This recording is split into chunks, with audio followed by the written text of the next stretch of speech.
کل زمانے پر مسلم بادشاہت آپ کی۔ الحمدللہ رب العالمین والصلاة والسلام علی سید الانبیاء والمرسلین محمد وآلہ واصحابہ اجمعین، اما بعد فقد قال اللہ تبارک وتعالی فی کلامہ المجید والفرقان الحمید: اعوذ باللہ من الشیطان الرجیم، بسم اللہ الرحمن الرحیم۔ اقرأ بسم ربک الذی خلق، خلق الانسان من علق، اقرأ وربک الاکرم الذی علم بالقلم، صدق اللہ العظیم۔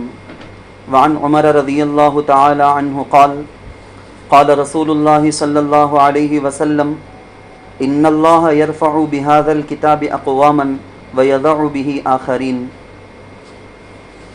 قابل احترام ماؤں اور میری پیاری اسلامی بہنوں، حضرت عبداللہ ابن مبارک رحمۃ اللہ علیہ ایک بہت بڑے اللہ کے ولی ہیں، بہت بڑے محدث ہیں، بہت بڑے مفسر ہیں۔ وہ ایک مرتبہ حج کے سفر سے واپس ہو رہے تھے، راستے میں انہوں نے دیکھا کہ بیابان اور جنگل کا علاقہ ہے، لوگوں کے آنے جانے کا راستہ معمول راستہ نہیں ہے۔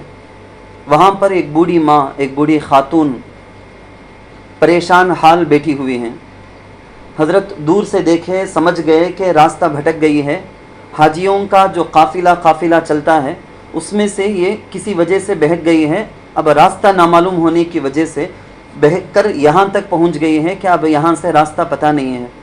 قریب پہنچتے ہیں، سلام کرتے ہیں تو معمول سے جو دو آدمی ملتے وقت جیسے بات کرتے ہیں ویسے سارے ڈائلاگس، ویسی ساری باتیں گفتگو حضرت کرتے ہیں، لیکن ہر بات کے جواب میں اس خاتون کے منہ سے صرف اور صرف قرآن کریم کی آیتیں نکلتی ہیں، ہر آیت اس سوال کے جواب کے موافق۔ حضرت عبداللہ ابن مبارک رحمۃ اللہ علیہ چونکہ ایک بڑے مفسر اور محدث ہیں، اس لیے انہوں نے ہر بات کی آیت کا جو جواب آیت کے ذریعے سے بوڑھی ماں دے رہی تھی وہ سمجھ رہے تھے، چنانچہ وہ ان کی رہبری کرتے ہوئے اپنے اونٹنی میں بٹھائے اور اونٹنی کو سامنے سے رسی پکڑ کر کھینچ کر لے آئے۔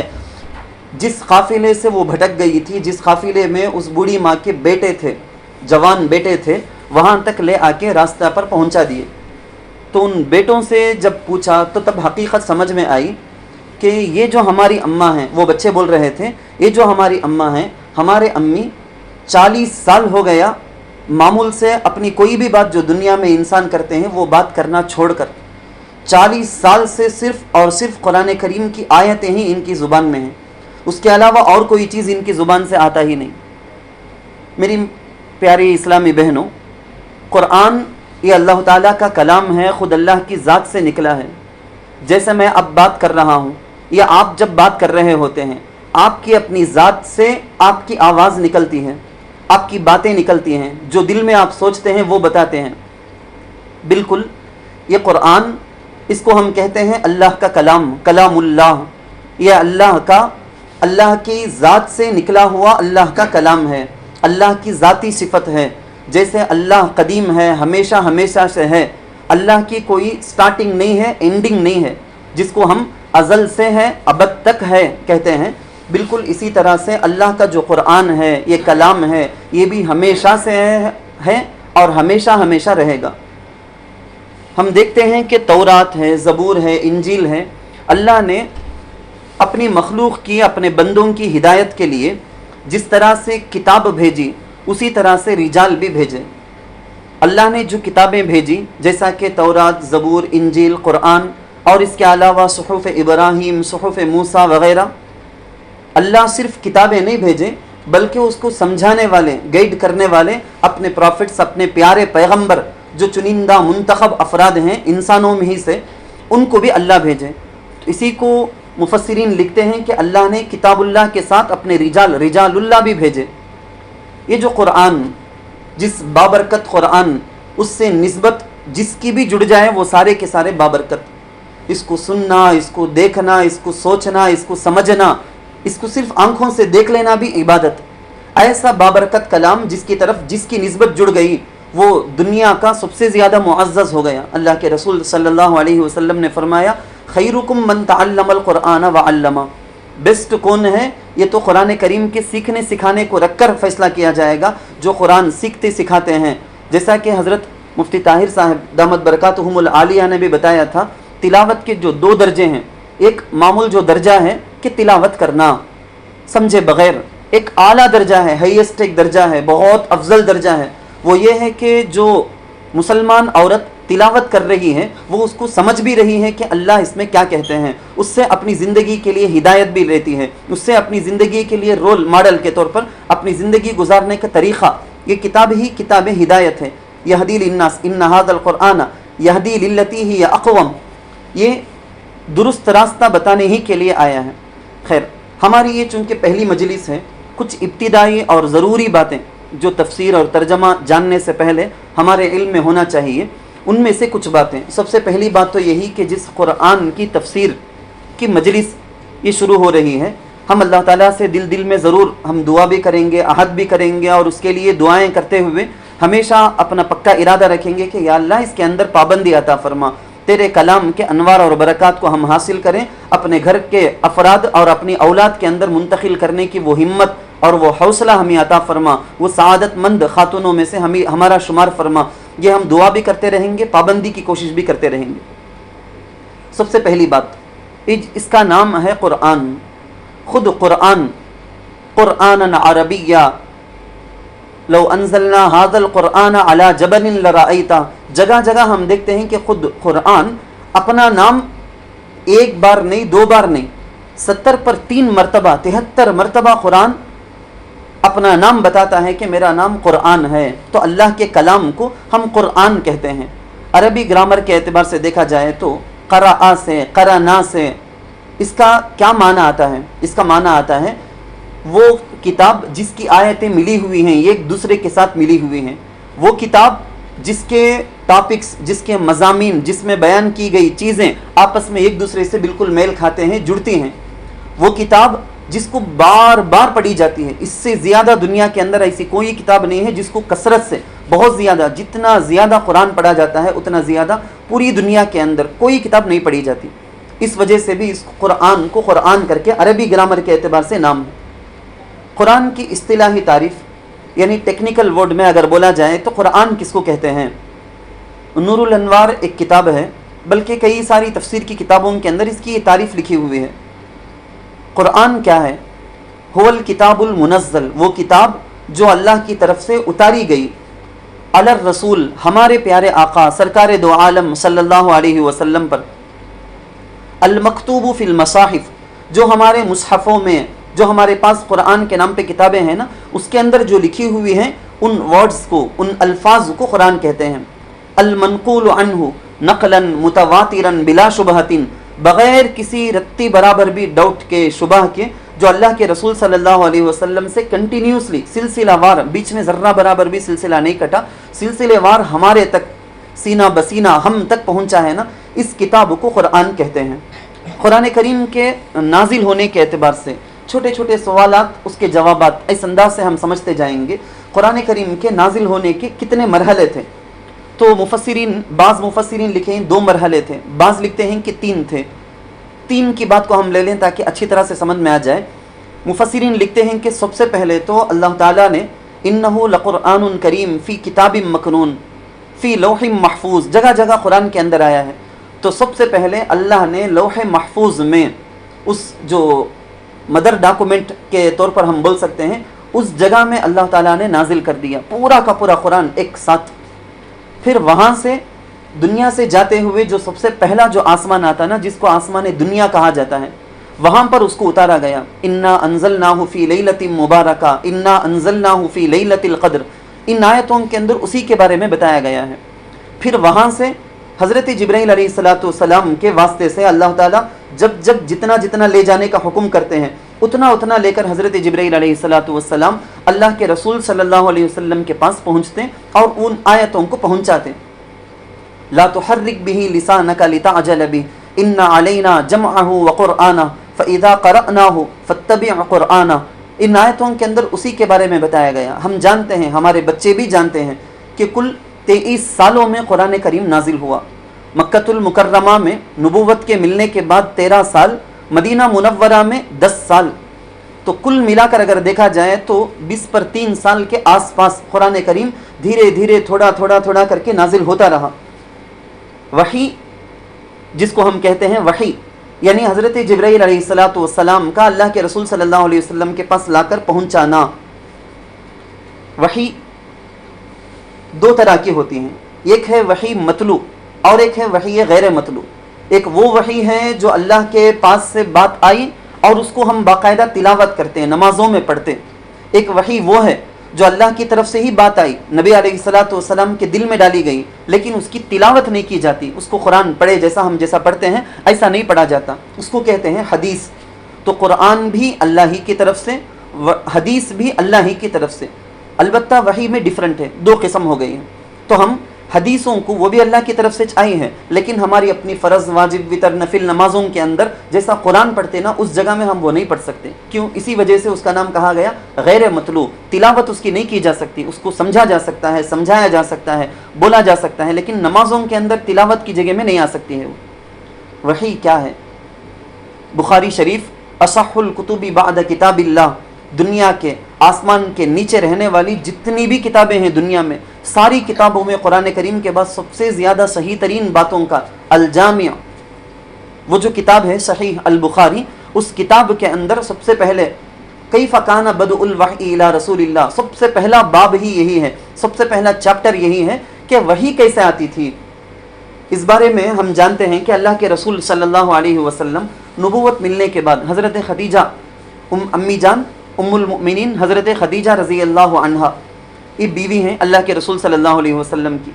حضور علیہ الصلاۃ والسلام ان سے اجازت لیتے اور مکۃ المکرمہ میں مینا کی جانب جو ایک پہاڑ ہے جبل النور اس کو کہا جاتا ہے، ہم کتابوں میں پڑھے ہیں، آپ میں سے بہت ساروں نے دیکھا بھی ہوگا. اس جبل النور ایک پہاڑ کا نام، اس پہاڑ میں رہنے والا ایک غار، اس غار کا نام ہے غار حرا. آج ہی راستہ ایسا ہے، لیکن اس زمانے میں تو اور بھی زیادہ خراب راستہ. اس کے باوجود اللہ کے رسول صلی اللہ علیہ وسلم یکسوئی کی خاطر پہنچ جاتے تھے، وہاں جا کے بیٹھ جاتے تھے، ستو وغیرہ توشہ لیتے، کئی دنوں کے لیے جا کے بیٹھ جاتے، 2 دن 3 دن. حضرت خدیجہ رضی اللہ عنہا شادی کے وقت میں اللہ کے رسول صلی اللہ علیہ وسلم سے جب شادی ہو رہی تھی، اس وقت ہی ان کی عمر 50 سال، 40 سال 50 سال، اتنی بڑی عمر، لیکن اپنے شوہر کے لیے توشہ لیتے ہوئے ویسے دشوار گزار راستہ، بہت مشکل راستہ، اس مشکل راستے میں چڑھ کے پہاڑ میں جا کے توشہ پہنچا کے بھی آتی تھی. روایتوں کے اندر یہ بھی ملتا ہے. خیر، اللہ کے رسول صلی اللہ علیہ وسلم کے پاس ایک مرتبہ حضرت جبرائیل علیہ الصلاۃ والسلام، سب سے پہلی مرتبہ اللہ کے رسول ان کو اپنی اصل شکل کے اندر دیکھتے ہیں، سینے سے سینہ لگا کے ایسا ڈال کے دباتے ہیں حضرت جبرائیل علیہ السلام. اللہ کے رسول کہتے ہیں کہ پوری طاقت میری صرف ہو گئی، میری گویا پھسلیاں ٹوٹ رہی ہیں. حضرت جبرائیل کہتے ہیں کہ اقرا، پڑھو. اللہ کے رسول صلی اللہ علیہ وسلم نے رپلے کرتے ہوئے، آنسر جواب دیتے ہوئے کہا، ما انا بقاری، میں تو امی ہوں، پڑھا لکھا نہیں، مجھے کیا پڑھو بولے تو میں کیا پڑھ سکتا ہوں، مجھے کیا بھی پڑھنا نہیں آتا. دوسری مرتبہ سیم ایسا ہی کیا حضرت جبرائیل علیہ السلام، ڈال کے اچھی طرح سے دبائے، فغتہ بول کے حدیث کے اندر آتا ہے، ڈال کے اچھی طرح سے دبائے، پھر بولے کہ اقرا. 3 مرتبہ ایسا ہوا تو پھر حضرت جبرائیل علیہ الصلوۃ والسلام نے یہ آیتیں جو ہم خطبے کے ذریعے سے شروع کی، سب سے پہلی وحی کی آیت ہے، اقرا بسم ربک الذی خلق. وہیں پر جوڑ کر پروردگار نے سمجھا دیا، تمہارے اپنے پروردگار کے نام سے پڑھو، پڑھانے والا دینے والا تو وہی ہے، اس کے علاوہ کوئی نہیں، خود کوئی اپنا حاصل نہیں کر سکتا ہے. وما اوتیتم من العلم الا قلیلا، جو کچھ بھی پوری دنیا کے اندر علم ہے، نالج ہے، وہ سارا کا سارا اللہ کا دیا ہوا.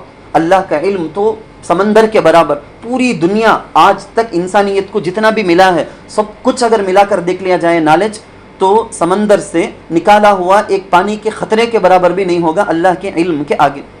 خیر، یہ پہلی آیتیں تھیں. اس کے بعد وحی کے ذریعے سے موقع بموقع آیتیں نازل ہوتی تھیں. تو ہماری تفسیر کے اندر ہم کو اس کا بھی بڑا لحاظ رکھنا پڑے گا انشاءاللہ، کہ ہم اس کو خیال کرتے رہیں گے. شان نزول کہتے ہیں کہ کون سے وقت میں آیت نازل ہوئی، کس کے بارے میں آیت نازل ہوئی، کون سی جگہ میں آیت نازل ہوئی، اس آیت کے نازل ہونے پر اللہ کے رسول صلی اللہ علیہ وسلم کیا عمل کروائے، کیا بولے تھے، یہ سب کہتے ہیں حالات، مقام، جگہ، سچویشن. تو شان نزول کے ذریعے سے ہی آیتیں سمجھی جا سکتی ہیں. صحابہ کرام رضوان اللہ علیہ مجمعین، ان کی مادری زبان، مدر ٹنگ عربی، اس کے باوجود اللہ کے رسول صلی اللہ علیہ وسلم کی تشریح کی ان کو ضرورت تھی. بغیر اللہ کے نبی کے سمجھائے کہ قرآن انہوں خود بھی نہیں سمجھ سکتے تھے. صحابہ کا وہ حال ہے تو تمہارا میرا کیا حال. حدیث کے بغیر ہماری ہرگز تفسیر نہیں ہو سکتی. تفسیر کا سب سے پہلا اعلیٰ درجے کا کوالٹی، سب سے پہلا درجہ یہ ہے تفسیر القرآن بالقرآن. قرآن کریم کی ایک آیت کی تفسیر، دوسری جگہ کسی جگہ آیت میں اللہ اس کی وضاحت بول کے رہتے، تو آیت کی تفسیر آیت سے. سیکنڈ درجے میں اگر کسی آیت سے ایک آیت کو سمجھا نہیں جا سکا تو اس کو حدیث میں ضرور اللہ کے رسول صلی اللہ علیہ وسلم بتائے ہوں گے، یا اقوال صحابہ کرام رضوان اللہ علیہ مجمعین کے اقوال کے ذریعے سے اس کو سمجھا جا سکتا ہے. خیر، ہمارے پاس جو اب قرآن موجود ہے، یہ قرآن لوح محفوظ میں قرآن کی جو ترتیب ہے اسی ترتیب میں ہمارے پاس قرآن کے اندر آیتیں لکھی ہوئی ہیں. جیسے جیسے نازل ہوئی وہ انداز سے ہمارے پاس قرآن کریم میں آیتیں لکھی ہوئی نہیں، کیونکہ جب بھی جو کوئی آیت نازل ہوتی اللہ کے رسول صلی اللہ علیہ وسلم پنجویکشن اس کے تفصیل کے ساتھ، تعین کے ساتھ بالکل خاص کر کے بول دیتے تھے اللہ کے رسول اس آیت کو فلاں صورت کے فلاں آیت کے بعد میں یا فلاں آیت سے پہلے لکھ لو بول. تو باقاعدہ کاتبین وحی نازل ہوتے ہوئے فوراً جو صحابہ لکھتے تھے اللہ کے رسول پڑھ کر سناتے اور اس کو لکھ لیتے تھے، ان صحابہ کو باقاعدہ اللہ کے رسول جگہ بتا دیتے تھے. تو معلوم یہ ہوا کہ قرآن کریم کی اب جو ہمارے پاس ترتیب ہے تو وہ اللہ کے رسول صلی اللہ علیہ وسلم کی بتائی گئی لوح محفوظ میں جس ترتیب سے قرآن ہے اسی ترتیب کے مطابق ہے. تو 13 سال مکۃ المکرمہ کے اندر تقریباً 80 پر 3 سورتیں نازل ہوئی ہیں، اور 10 سال مدینہ منورہ میں 30 پر 1 سورتیں، کل ملا کر 114 سورتیں ہو جاتی ہیں. قرآن کریم جو ہمارے پاس ہے اس کے بارے میں رتی برابر بھی ڈاؤٹ کی، شک کی ضرورت ہی نہیں ہے. کالج اور یونیورسٹیز کے اندر اور یوٹیوب کے اندر آنے والے بہت سارے نام نہاد جو اپنے آپ کو بڑے اسلامک اسکالر جو اپنے آپ کو دعویٰ کرتے ہوئے پیش کرتے ہیں امت کو گمراہ کرنے کے لیے، یہ جو قرآن جو ہدایت کی کتاب تھی اسی کے دروس اور تفسیر کے نام پہ امت کے مردوں کو، عورتوں کو آن لائن یا آف لائن دروس کے نام میں گمراہ کر کے کفریاں باتیں کر کے اس قرآن کو سامنے رکھ کے کافر اور مرتد بنانے والا جو کام ہو رہا ہے، تو اس سے ہم کو ضرور بچنا چاہیے. کیونکہ اللہ کے نبی صلی اللہ علیہ وسلم نے صاف ڈکلیئر کیا ہے کہ اس کتاب سے بہت سوں کو ہدایت بھی ملے گی، اسی کتاب کے ذریعے سے بہت سے گمراہ بھی ہوں گے، شیطان کے راستے پہ چل کے اس قرآن کو سامنے رکھ کے خود بھی گمراہ ہوں گے، دوسروں کو بھی گمراہ کریں گے. خیر، مجھے یہ کہنا ہے اصل میں اس قرآن بھائی کون سے زمانے میں 1000 سال پہلے اللہ کے رسول کے پاس آئی کہتے آیت، وہ صحابی کو بولے کہتے سیم ویساچ رہے گی کیا، برابر ہمارے پاس جو آپ کو ہے ویسی کی ویسی رہے گی کیا، ایک نقطہ بھی کم زیادہ نہیں ہو کو ہے بولتے نا، ایک زبر زیر پیش بھی غلطی کم زیادہ نہیں ہو کو ہے بولتے نا، صحیح کیا یہ کر کے ایسا ڈاؤٹ بچوں کے دلوں کے اندر، نوجوانوں کے دلوں کے اندر، بہت سے ایسا یوٹیوب میں ایسی چیزیں سیکھنے والے جو شوقین رہتے ہیں، ایسے نوجوان لڑکیوں ان سب کے دماغ کے اندر خراب کرنے والے ایسے سوال کیے جاتے ہیں. تو اس کے بارے میں ایک تفصیل ہم کو ایک پس منظر، ایک بیک گراؤنڈ جاننا چاہیے. اس قرآن کو جمع کرنے کے سلسلے میں کیا ترتیب رہی؟ جمع قرآن کی ترتیب کے بارے میں بخاری شریف کے اندر ایک بڑا باب ہے، اس کے اندر کئی ساری حدیثیں ہیں، ان میں سے صرف 2 حدیثیں سنانا چاہوں گا تاکہ ہم کو بات سمجھ میں آ جائے اچھی طرح. رسول اکرم صلی اللہ علیہ وسلم کے زمانے میں ایک شخص مسیلمہ نام کا ایک آدمی، بنو حنیفہ قبیلے سے تعلق رکھنے والا، وہ اپنے آپ کو دعویٰ کیا کہ میں بھی نبی ہوں. خود اللہ کے رسول صلی اللہ علیہ وسلم کے پاس آ کے بولا، اللہ کے رسول کے ہاتھ میں اس وقت چھوٹی سی لکڑی تھی، وہ بتا کے بولے یہ جو ڈھالی ہے نا اس میں سے بھی تو آدھا پوچھے تو میں نہیں دوں گا. نبی کرنے کا کیا پہلے سے اللہ کی طرف سے فکس ہو؟ یہ تو کوئی محنت کر کو، خواہش کر کو، حکومت لینے کے واسطے نبی بننے کا چانسز نہیں. تو نبی ہونے کا دعویٰ بالکل سراسر غلط، کیونکہ میرے اور آپ کے پیارے آقا سرکار دو عالم صلی اللہ علیہ وسلم سب سے لاسٹ نبی بھی ہیں، سب سے آخری رسول بھی ہیں. ہمارے نبی صلی اللہ علیہ وسلم کے بعد کوئی بھی دنیا میں نئے سے نبی بن کر پیدا ہونے والے کوئی انسان نہیں. حضرت عیسیٰ علیہ الصلوۃ والسلام کو ان کے اپنے زمانے میں، جس زمانے میں انہوں تھے اسی وقت ان کو نبی بنایا گیا تھا. ان کے اپنے زمانے کے وہ نبی تھے. قیامت کے قریب میں وہ آئیں گے تو جو ان کو پہلے سے نبوت مل گئی تھی اس حالت میں وہ آئیں گے اور ایک امتی کے طور پر زندگی گزار کے جائیں گے. کوئی اپنی شریعت، اپنے زمانے کا جو قانون اللہ کی طرف سے دیا ہوا تھا اس کو لاگو کرنے والے نہیں ہیں. تو حضرت عیسیٰ علیہ الصلوۃ والسلام فقط قیامت کے قریب آسمان سے اتریں گے. اللہ کے رسول کے بعد قیامت تک بھی نئے سے کسی کو نبی یا رسول بننا نہیں ہے. اللہ کے رسول صلی اللہ علیہ وسلم ان لوگوں کی سرزنش کے لیے، سزا کے لیے ایک ٹیم تیار کر دیے تھے، ایک ٹیم جنگ کے واسطے تیار کر دیے تھے. لیکن نبی علیہ الصلوۃ والسلام کی وفات ہو گئی. وہ ٹیم جو جنگ کے لیے جانی تھی گئی نہیں. وہ صدیق اکبر رضی اللہ عنہ خلیفہ بن گئے. اب اس جماعت کو بھیجنا، اللہ کے رسول جب ارادہ کر دیے تھے امیر کون ہوں گے کیا ہوں گے ساری ڈیٹیل A to Z اللہ کے رسول طے کر دینے کی وجہ سے ضرور بھیجنا چاہیے بول کے مشورہ کیا گیا اور اس لشکر کو بھیجا گیا. وہاں جا کر وہ جنگ ہوئی لیکن اللہ کا کرنا ایسا ہوا, اللہ کا فیصلہ 700 قراء حفاظ جو قاری کے قاری بھی حافظ کے حافظ بھی 700. اس زمانے میں سب کے سینوں ہی میں قرآن تھا, کتاب کی شکل میں بک کی شکل میں قرآن کریم کو لکھا ہوا پرنٹڈ اس کے حروف یہ سب نہیں تھے تو سب کے سینوں میں تھا. تو ایسے سینوں میں رکھنے والے حفاظ قراء کی تعداد کم, اس میں 700 اگر انتقال کر گئے تو پھر اگلی نسلوں کے لیے قیامت تک اس قرآن کو پہنچانا ہے حفاظت کے ساتھ تو کیا ہوگا. حضرت عمر رضی اللہ عنہ کا دل سب سے پہلے دکھنے لگا. وہ دوڑے دوڑے آئے حضرت صدیق اکبر رضی اللہ عنہ کے پاس آ کے درخواست کرنے لگے کہ حضرت اس امت کو قرآن پہنچانا ہمارا ذمہ ہے, کوئی تو ترتیب کیجئے کوئی تو ترتیب کیجئے. بولتے رہے کیا کرنا ہے, جتنا بھی قرآن کریم صحابہ کے سینوں میں ہے اور چمڑوں میں ہڈیوں میں جگہ جگہ جیسا بھی لکھا ہوا ہے وہ سارے کو ایک جگہ جمع کر لو, ایک مدر ڈاکومنٹ کی طرح ایک بک ایک فائنل پورا کا پورا لکھا ہوا ہمارے پاس آ جانا. حضرت صدیق اکبر رضی اللہ عنہ اپنا تردد ظاہر کیے کہ یہ ادب کے خلاف ہے نا, یہ کام اللہ کے رسول صلی اللہ علیہ وسلم کرے نہیں وہ کام ہمیں کیسا کرنا. حضرت عمر رضی اللہ عنہ بار بار بول رہے تھے نہیں حضرت اس کے اندر خیر ہے آپ ضرور کیجئے ضرور کیجئے. یہ ہوتا رہا. صدیق اکبر رضی اللہ عنہ کو اللہ شرح صدر کر دیے, ان کو دل میں بات آ گئی ہاں اس میں ضرور خیر ہے. حضرت زید بن ثابت رضی اللہ عنہ کاتب وحی ایک نوجوان صحابی بڑے ذہین اچھا لکھنے والے, ان کو بلا کر بھیجے. ان سے حضرت صدیق اکبر رضی اللہ عنہ نے یہ بات رکھی, ان کے سامنے رکھی. وہ بھی وہی بولتے رہے جو صدیق اکبر حضرت عمر رضی اللہ عنہ کو بولتے تھے کہ ایک کام اللہ کے رسول نہیں کرے وہ کیسا. بلکہ یہاں تک وہ بولے لو کلفونی, یہ حضرات اگر مجھے یہ بولتے نا ایک سائیڈ میں ہے سو پہاڑ کو لے جا کر پورا کا پورا نکال کے دوسرے سائیڈ میں جا کے رکھ دینا ہے, ایک بستی کے دوسرے کنارے میں جا کے رکھ دینا, وہ بھی میرے لیے آسان. لیکن قرآن کو پورے کی جگہ سے جمع کر کے ایک لکھو بولتے ہیں نا یہ کتنا بڑا کام نہ ہے. وہ ڈر رہے تھے لیکن ہوتے ہوتے ان کے دل کے اندر بھی اللہ شرح صدر کر دیا, ان کے دل کے اندر بھی بات سمجھ میں آ گئی تو وہ تیار ہو گئے. خیر بات بہت لمبی ہو جائے گی گفتگو, خلاصہ اس کا اتنا یہ ہے کہ ایک اصل قرآن لکھا ہوا سب سے پہلے دنیا کے اندر جمع ہوا, جتنے بھی صحابہ تھے جس کے بھی سینے میں تھا وہ سب کے سب تحریر میں آ گئی. جتنے بھی جس کے پاس بھی ہڈی میں پتے میں چمڑے میں لکھا ہوا تھا سارا کا سارا ایک رجسٹر کے طور پر لیڈجر کے طور پر پورا کا پورا لکھا ہوا سب سے پہلا قرآن تیار ہوا. حضرت صدیق اکبر رضی اللہ عنہ کی وفات تک ان کے پاس وہ نسخہ تھا. اس کے بعد حضرت عمر رضی اللہ عنہ خلیفہ بنے, ان کے انتقال تک ان کے پاس تھا. اس کے بعد ان کی بیٹی حضرت حفصہ ام المؤمنین رضی اللہ عنہا جو اس امت کی سب سے پہلی حافظہ خاتون ہیں, حضرت حفصہ رضی اللہ عنہا ان کے پاس وہ قرآن تھا, سب سے پہلا دنیا کا واحد قرآن لکھا ہوا ان کے پاس تھا.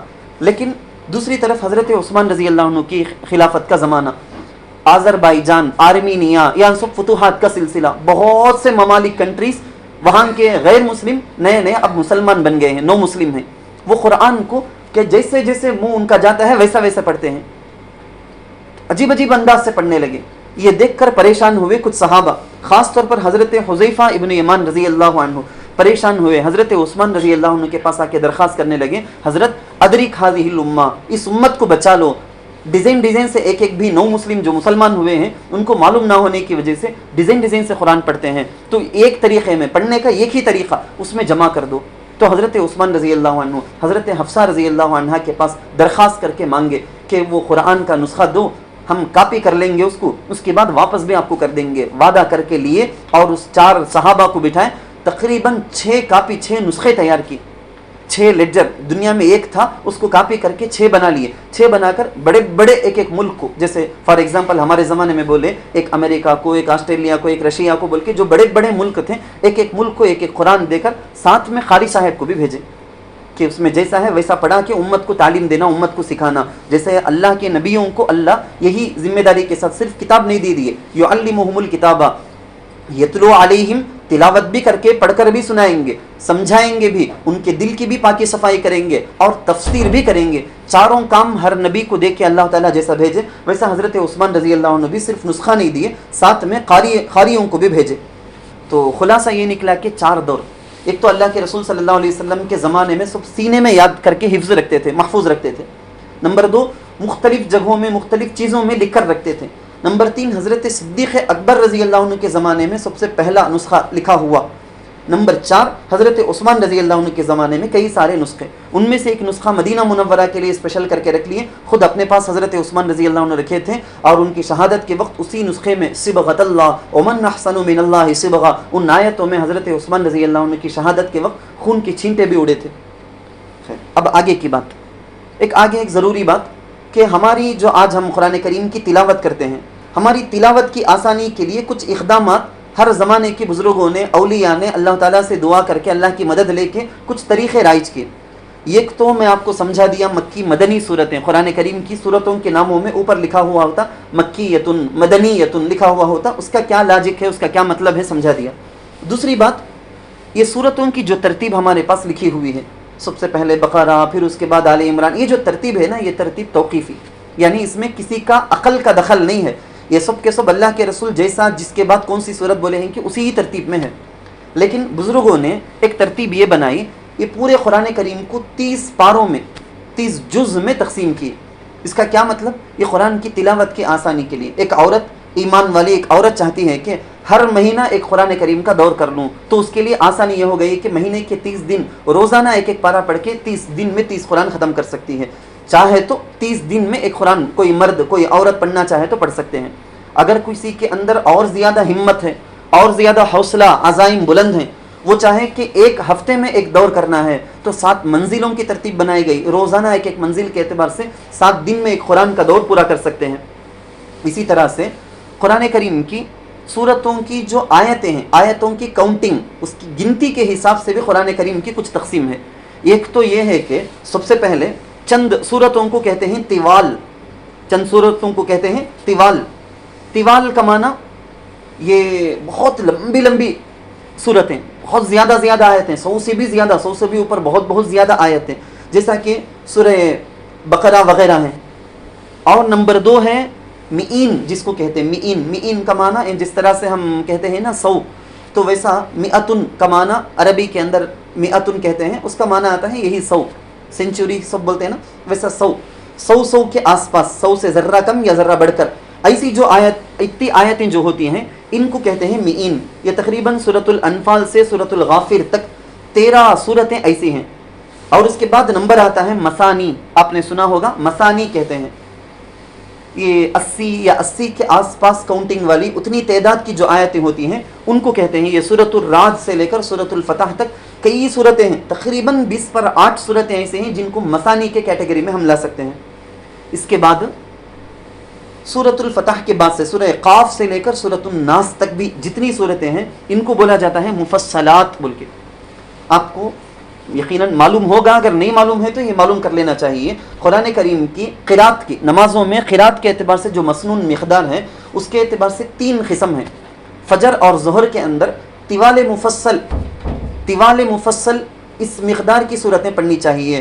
عصر اور عشاء میں اوساط مفصل، مغرب میں قصار مفصل۔ کیا مطلب ہوتا ہے؟ سورۃ الحجرات سے سورہ بروج تک کی جو صورتیں ہیں یہ فجر اور ظہر میں نماز کے اندر، فرض نماز میں پڑھنے کی مقدار صورتیں ہیں۔ یہ اتنی بڑی صورتیں ایک رکعت کے اندر پڑھنا چاہیے۔ اور جو عصر اور عشاء ہیں اس میں اوساط مفصل، یعنی سورۃ البروج سے لے کر سورۃ لم یکن تک، سورۃ البینہ ہے نا، یہاں تک کی جو صورتیں ہیں ان میں ایک رکعت کے اندر ایک صورت بول کے جتنی بڑی پڑھنا ہے اس کی مقدار وہاں سے ہم سمجھ سکتے ہیں۔ مغرب کے اندر قصار مفصل، سورہ بینہ سے سورہ زلزال سے لے کر سورۃ الناس، اذا زلزلت الارض سے لے کر قل اعوذ برب الناس تک کی جو صورتوں کی جو مقدار ہے نا، جو ایک رکعت کے اندر، مغرب میں ایک رکعت میں ایک صورت کتنی بڑی پڑھنا ہے وہ سنت مقدار وہ ہے۔ اس کے بعد جو مجھے بولنا ہے وہ ہے قرآن کریم سے متعلق 2 قسم کے احکام۔ قرآن سے متعلق 2 قسم کے احکام ہیں، وہ چونکہ تفسیر کی کلاس کے لیے ضروری بھی ہیں، اس لیے اس لحاظ سے کہہ دیتا ہوں میں۔ پہلا اس کا کنیکشن ہے قرآن کے ادب اور احترام سے متعلق۔ کبھی کبھی ایسا ہوتا ہے کہ دین کی کتابیں، قرآن، یہ ساری چیزیں حفاظت کے واسطے، وہ کوئی پاؤں نہیں رکھ ڈالنا، کون بھی کیا بھی کر دینا نہیں بول کے تکے کے نیچے قرآن کی عربی کی کتاب کی صورتیں، ایسا کوئی صورت کی کتاب، ایسی کوئی چیز ہے حفاظت کے واسطے اگر رکھتے ہیں تو گنہگار نہیں، بے ادبی نہیں ہونا، قرآن کریم کی طرف پیر نہیں پھیلانا، قرآن کی طرف پیٹھ نہیں کرنا ہے، قرآن جدھر رکھا ہوا ہے اس طرف اگر نیچے کی طرف میں ہو اس طرف پیر نہیں پھیلانا، اگر اوپر کی طرف ہے انجانے میں نہ جانتے ہوئے پاؤں پھیلا دیا تو وہ گنہگار نہیں۔ زمین میں رکھنا نہیں ہے. زمین میں اگر ریحال میں رکھا ہوا ہے پاؤں کو ذرا اوپر کر کے ہم پھاند کر انگل کر چلے جیسا ایسا چلنا ہے. یہ ساری چیزیں مکروہ ہیں. ایک بادشاہ چلتے چلتے جنگل کے اندر چلا گیا, وہاں پر اس کے لیے پڑاؤ ڈالا گیا, وہاں رات میں رک کے جانا تھا. رات میں اس نے اپنے پاس اس زمانے کا, ہمارے ہندوستان کے بادشاہوں میں سے ایک بادشاہ ہے, اس زمانے میں قرآن اپنے ساتھ رکھتے تھے. بادشاہ حافظ تھے, وہ قرآن کو وہ اپنے جس جگہ میں رکھے تھے وزیر, تو یہ جب لیٹنے کے وقت دیکھا کہ پیر کی طرف جہاں الماری ہے وہاں پر قرآن رکھا ہوا ہے. جلدی سے کرنٹ شاک مارے جیسا بالکل اتنے جلدی سے اچھلتے ہوئے اٹھا, قرآن کو اٹھا لیا, اپنے سر میں رکھا, آنکھوں سے لگا لیا, ارے غلطی ہو گئی نا بول کے. اب دیکھتا ہے کہ کہاں رکھوں, ادھر رکھ کے ادھر پیر پھیلا لوں, ادھر رکھوں ادھر رکھوں. یہ سوچتے سوچتے نہیں, قرآن کے لیے بول کے, میرے لیے میری آسانی کے واسطے بول کے قرآن کو دوسری طرف رکھنا ہے کیا, یہ سوچتے سوچتے سوچتے پوری رات گزر گئی. اس کے انتقال کے بعد خواب میں دیکھا گیا, ایک اللہ کے ولی کو دیکھا, اللہ کے ولی نے دیکھا, اس سے پوچھا کہ کیا حال بنا بادشاہ. تو بادشاہ نے کہا کہ میری مغفرت ہو گئی. کیسے ہوئی؟ کہتے ہیں کہ میرے سارے نیک جو اعمال تھے وہ سارے کے سارے ایک طرف رہ گئے, لیکن اس رات قرآن کے احترام میں پوری رات میں قرآن کو اپنے سینے سے لگایا جو کھڑا تھا نا, اس محبت اور ادب و احترام کی وجہ سے اللہ میرے سارے گناہوں کو معاف کر دی. تو بس یہی ہے, قرآن کے ساتھ ادب و احترام حد درجہ ہم کو کرنا چاہیے. تھوک لگا کے قرآن کے ورق کو پھرانا یہ بھی بالکل بے ادبی ہے. اسی طرح سے قرآن کریم کے مسائل لوگ عموماً پوچھتے ہیں کہ دیواروں کے اندر گھروں میں اسٹیکر لگاتے ہیں, آیتیں لکھ کر لگاتے ہیں, یہ ساری چیزیں بے ادبی ہیں. اگر خاص طور پر اگر وہ نکل کر گرنے کا چانس ہے, کوئی چلیں گے پیروں کے نیچے آ جا سکتا ہے, تو بالکل جائز ہی نہیں ہے ایسا کرنا. باقی بے ادبی کا کوئی کام بھی نہیں کرنا ہے. قرآن اس کو مزین کرنے کے لیے, اس کو خوبصورت کرنے کے لیے اچھے سے اچھے جزدان ڈالتے ہیں, اس کو خوبصورت رکھتے ہیں, کور چڑھاتے ہیں, یہ سارے کام کر سکتے ہیں. اسی وجہ سے قرآن کے اوراق یا قرآن اگر بوسیدہ ہو جائے تو اس کو پاک کپڑے میں, جیسا میت کو کفناتے نا ایسا تکفین کر کے اس کو لے جا کے قبرستان میں یا ایسی جگہ میں جہاں کسی کے چلنا نہ ہو, ایسی جگہ میں دفن کرنا ہی ہم کو حکم دیا گیا ہے. قرآن یہ اللہ کا کلام ہے. اسی وجہ سے اگر کوئی اللہ کی قسم کے بجائے قرآن کی قسم کھا لیتے ہیں تو بھی قسم ہو جاتی ہے. ہاتھ میں رکھ کے قسم کھاتا ہے, یا قرآن ہاتھ میں رکھا نہیں منہ سے بولتا ہے قرآن کی قسم, تب بھی قسم ہو جاتی. غلط کر دینے پر کفارہ قسم کا جو ادا کرنا ہے وہ ادا کرنا لازم ہو جاتا ہے. قرآن کو ہم لکھتے ہیں نا عربی ہی ورڈ سے, عربی ہی میں سیکھنا لکھنا پڑھنا. نو مسلم کو جو ابھی اسلام میں داخل ہوا, اس کو سمجھانے سکھانے کے لیے الحمد کو یہ LHAMDU ایسا لکھ دیے تو صحیح, ورنہ بغیر مجبوری کے ایسا کرنا جائز ہی نہیں ہے. رسم الخط عثمانی جو ہے نا اس کو بدل کر لکھنا جائز نہیں ہے. فار ایگزامپل آپ کو بولتا ہوں, سمجھ میں آ جائے گا. مالکی یوم الدین ہمارے پاس سورہ فاتحہ میں لکھا ہوا ہے, پڑھتے ہیں ہم مالکی, اس واسطے بول کے میم الف زبر ما بول کے لکھنا نہیں. وہاں لکھا ہوا ہے میم لام کاف, ویسے کہ ویسے ہم کو بھی لکھنا ضروری ہے, کیونکہ اس کے پڑھنے کے اندر 7 قراتیں ہیں. وہ بھی آگے کی کسی مجلس کے اندر انشاءاللہ میں وہ بھی ضروری بات ہے بتاؤں گا میں, قراتیں کتنی ہیں کیا ہیں بول کے. انزل القرآن علی 7 احرف, ایک حدیث بھی ہے, تو قرات 7 کیا, قرات 10 کیا, وہ بھی انشاءاللہ کسی مجلس کے اندر ہم سنیں گے. تو یہ اس کو جیسا لکھا ہوا ہے ویسے ہی لکھنا ضروری, رسم الخط عثمانی کو فالو کرنا ضروری ہے, اس کی خلاف ورزی جائز نہیں.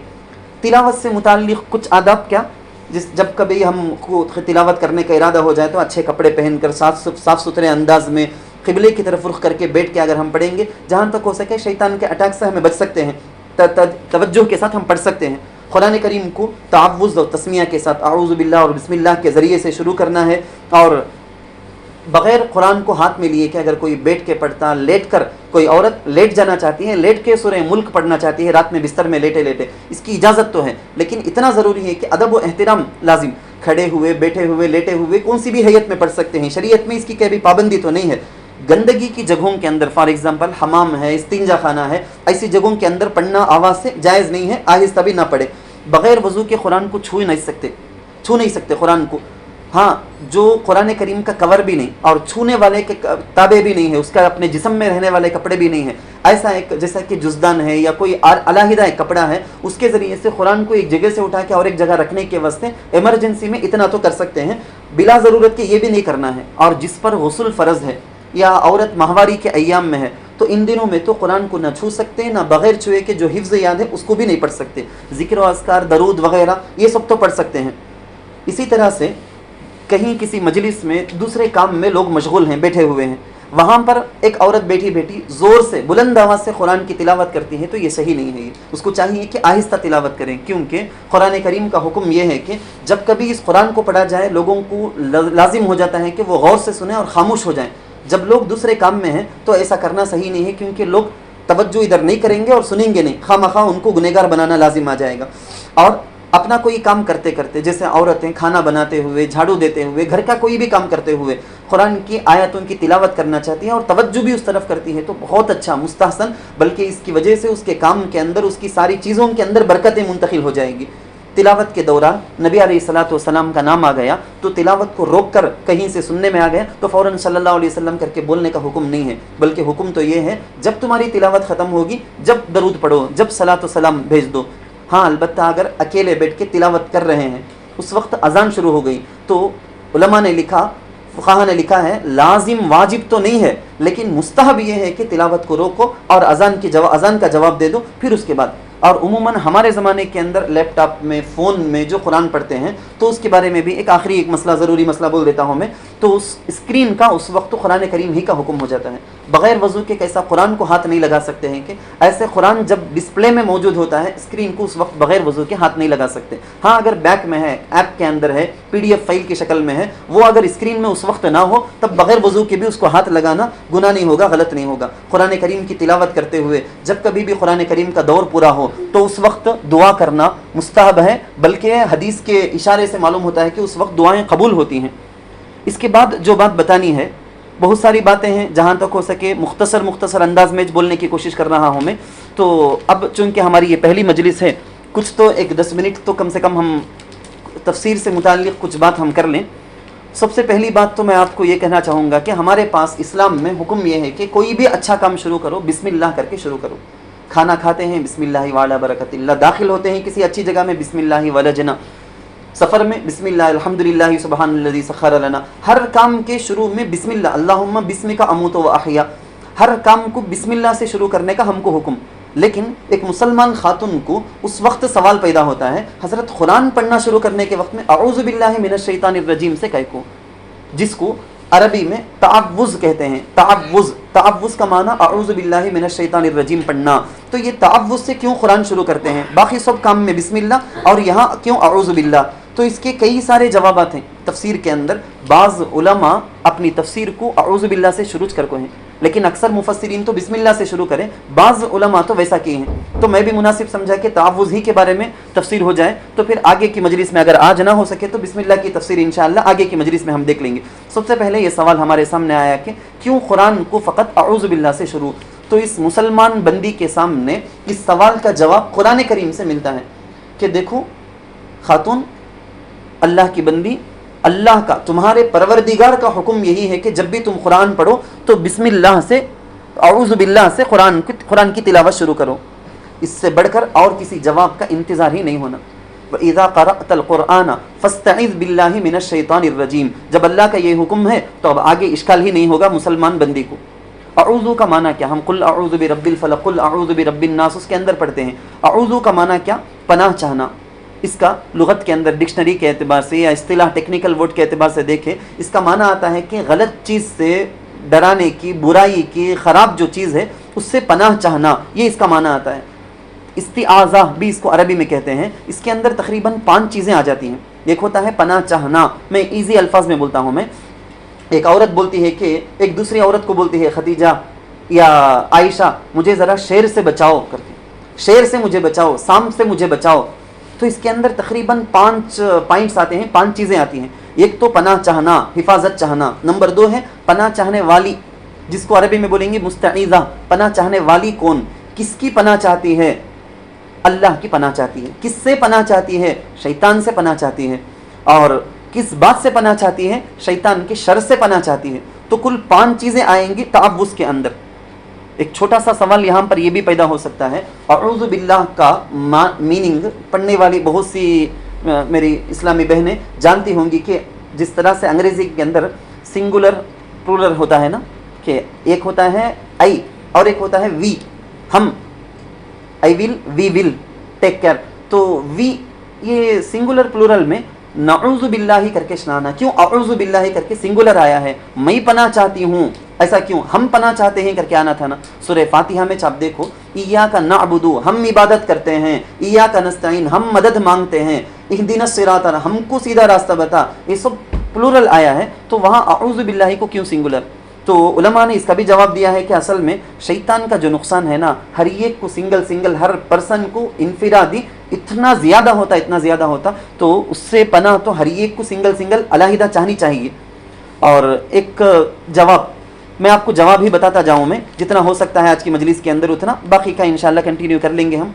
تو دوسرا ایک جواب بعض علماء نے یہ دیا ہے کہ دیکھو اصل میں ایک چیز ہے نفع کی، اس کو حاصل کرنا، اور ایک چیز ہے نقصان کا، اس سے بچنا، اس کو دور کرنا۔ دونوں میں سے پہلا نمبر کس کا اگر پوچھا جائے تو اس کو اردو میں بھی عربی میں بھی ایسا بھی کہتے ہیں دفع مضرت، اور ایک ہوتا ہے جلب منفعت۔ ایک بیمار شخص ہے، بیمار کے جسم میں جو بیماری ہے وہ بیماری کو، وائرس کو ختم کرنا، اس کے بعد اس کے ویکنس کو ختم کرنے کے لیے انرجی کا، طاقت کی دوا دینا، طاقت کی دوا دے دل کو، پہلے طاقت آ جان دے اس کے بعد بیماری کا علاج کر لیں گے، ایسا نہیں کرتے۔ کسی جگہ میں پانی میں اگر غلاظت گر گئی ہے، گوبر گر گیا ہے تو گوبر کو وہاں سے ہٹا دیں گے، بعد میں اس برتن کو دھوئیں گے۔ ایسا نہیں کرتے کہ وہ گوبر وانچ رندے ہمیں بگیٹ کو دھوتے رہیں گے 10 بار دھوئے تو بھی کبھی بھی پاک ہونے کا نہیں۔ اس پر لطیفے واقعات بھی ہیں لیکن ابھی کے لیے موقع نہیں ہے۔ ایک بزنس مین اگر کوئی اصل مال لگاتا ہے، اصل جو مال لگاتا ہے وہ رأس المال جس کو کہتے ہیں، وہ اصل مال میری تجارت کے اندر مجھے واپس آ گیا کیا بول کے پہلا دیکھے گا۔ سیکنڈری وہ دیکھے گا کہ اب نفع کتنا آیا، میں 10,000 ڈالا اب 12,000 آیا ہے، 10,000 تو اصل کا آ گیا، یہ 2,000 ایکسٹرا آیا ہے کیا بول کے۔ تو نقصان سے بچنا ہی مین ہے، نفع کمانا سیکنڈری ہے۔ کسی دکان والا ایک زبردست کسٹمر سے بات کر رہا ہے، ابھی اس سے بات کر کے ایک چیز اسے بیچے گا تو 500 روپے نفع آئے گا، لیکن اتنے میں اس کو خبر ملی کہ اس کا گھر میں آگ لگ گئی ہے، یہ سنے گا تو فوراً دوڑ کر جائے گا، یہ 500 نفع نہیں آئے تو بھی پرواہ نہیں، میرا نقصان نہیں ہونا، جلدی جا کے آگ بجھانا بول کے۔ تو بالکل اسی طرح سے قرآن شروع کرنے کے وقت میں اعوذ باللہ من الشیطان الرجیم اس واسطے تاکہ شیطان کے وسوسوں سے بچ کر ہم تلاوت جب کریں گے تو پوری کی پوری برکتیں، رحمت، انوار یہ ساری کی ساری ہم کو ملے گی۔ تلبیس ابلیس ایک کتاب ہے علامہ ابن جوزی رحمۃ اللہ علیہ کی۔ اسی طرح سے حضرت ابو الحسن علی میاں ندوی رحمۃ اللہ علیہ کی کتاب ہے تاریخ دعوت و عظیمت۔ ان سب کتابوں کے اندر وہ مشہور واقعہ لکھا ہوا ہے۔ حضرت پیران پیر شیخ عبد القادر جیلانی رحمۃ اللہ علیہ، ان کے سامنے ایک بہت بڑا برائٹنس، ایک روشنی ان کے سامنے آئی، اس میں سے آواز آئی، اے عبد القادر، میں ہی تمہارا پروردگار ہوں، اللہ ہوں، تمہارے لیے آج سے پوری حلال چیزیں تمہارے لیے جو تمہیں چاہے کر سکتے ہیں، تمہارے لیے نمازیں معاف، روزے معاف، کیا بھی کرنے کی ضرورت نہیں، جو حرام ہے نا اب سے تم نہ حرام نہیں، وہ سب حلال، جو چاہے مرضی کرو، اتنی عبادت تمہیں کرے ہیں، ہم راضی ہو گئے ہیں تم سے۔ حضرت نے یہ سنا فوراً پڑھے اعوذ باللہ من الشیطان الرجیم، یہ پڑھنا ہی تھا، دوسرے ہی سیکنڈ پوری کی پوری جو روشنی تھی پورا کا پورا تاریکی سے، بالکل یہ ڈارکنس سے پورا اندھیرے سے بدل گیا۔ شیطان نے کہا میں ہی تھا وہ، آپ پہچان لیے۔ اس جگہ میں بہت سے عبادت پر گھمنڈ کرنے والے بہت سے مسلمان اللہ کے ولیوں کو اس جگہ میں جہنمی بنا دیا ہوں، وہ خوش ہو جاتے، اچھا میری عبادت اتنی کیا اللہ خوش ہو گئے کیا بول کے، وہ اس جگہ میں وہ بہک گئے ہیں، لیکن تمہیں اپنے علم کی وجہ سے بچ گئے ہیں۔ تو حضرت دوبارہ پڑھے اعوذ باللہ من الشیطان الرجیم، حضرت دوبارہ پڑھے اللہ کے فضل کے بغیر، میرے علم سے سب نہیں، اللہ کے فضل کے بغیر میں بچ نہیں سکتا ہوں میں۔ تو شیطان اب بولا عبد القادر میرے پاس 70,000 نورانی جال ہیں، نورانی جال، نور دکھا کے، یعنی کوئی عورت عبادت کرتی ہے تو اس کو عبادت کا گھمنڈ دے کے اس کو برباد کرنا، کوئی عورت علم حاصل کر لی ہے اس کو علم کا گھمنڈ دے کے، کوئی عورت اچھے دل والی ہے، اچھے عادتیں والی ہے تو اس کی عادت کا دھوکہ دے کے، وہی گھمنڈ اسے دے کے اس کو برباد کرنا، ایسا 70,000 نورانی جال میرے پاس ہے، میں بہت سو کو اس راستے سے جہنمی بنایا ہوں، لیکن آپ کو اللہ بچانا اللہ کو منظور تھا اس لیے آپ بچ گئے، یہ وہ بولا تھا شیطان۔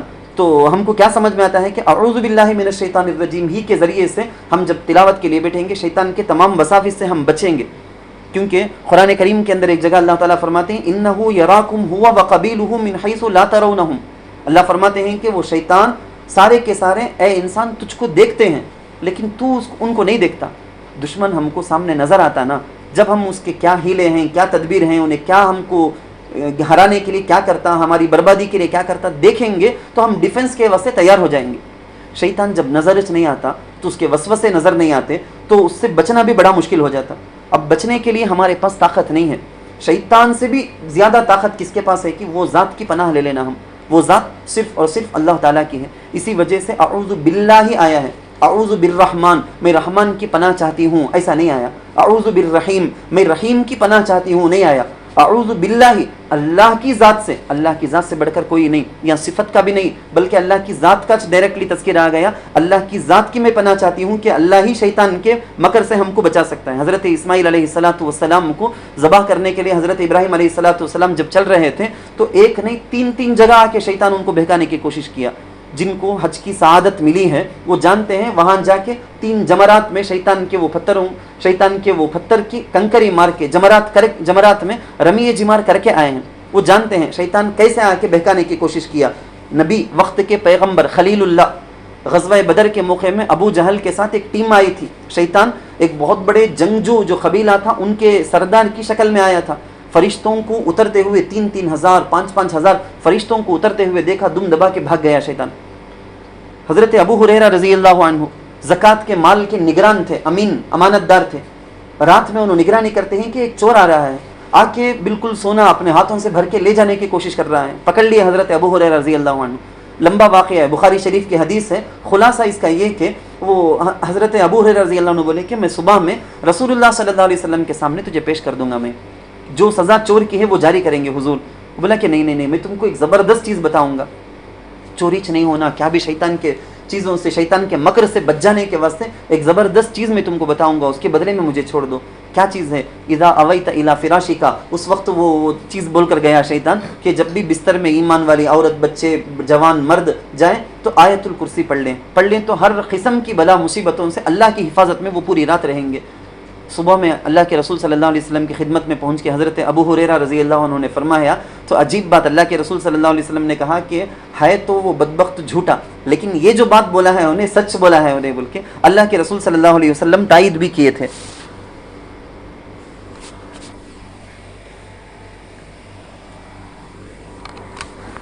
خیر یہ ہماری پہلی مجلس ہے، انشاءاللہ آگے کی مجالس کے اندر ہم اس سلسلے میں مزید تفصیلات تعوذ تسمیہ کے علاوہ سورہ فاتحہ کے بارے میں بھی ہم سنیں گے. آپ سب سے درخواست بس یہی ہے کہ آپ لوگ عزم مصمم کریں اور ارادہ پکا کریں، دعا کر کے آئیں کہ یا اللہ جو کچھ بھی ہم یہ انوار اور برکات کے کلام کو سنتے ہیں، یہ انوار اور برکات ہماری زندگی میں، ہماری روح میں، ہماری اولاد کی، ہماری نسلوں میں ساری جگہ منتقل ہو. اس انوار اور برکات کی طفیل پوری دنیا کے اندر نور ہی نور ہو. کفر کا، شرک کا، جو باطل کا جو بھی غلاظتیں ہیں وہ ساری کی ساری تاریکی اندھیرا چھٹ جائے. اللہ تعالیٰ سے دعا ہے کہ اللہ ہماری اس مجلس کو بے انتہا قبول کرے اور ہم کو قرآن کریم کے طرز کے مطابق، اس کے طریقے کے مطابق اپنی زندگی بنانے کی توفیق نصیب فرمائے.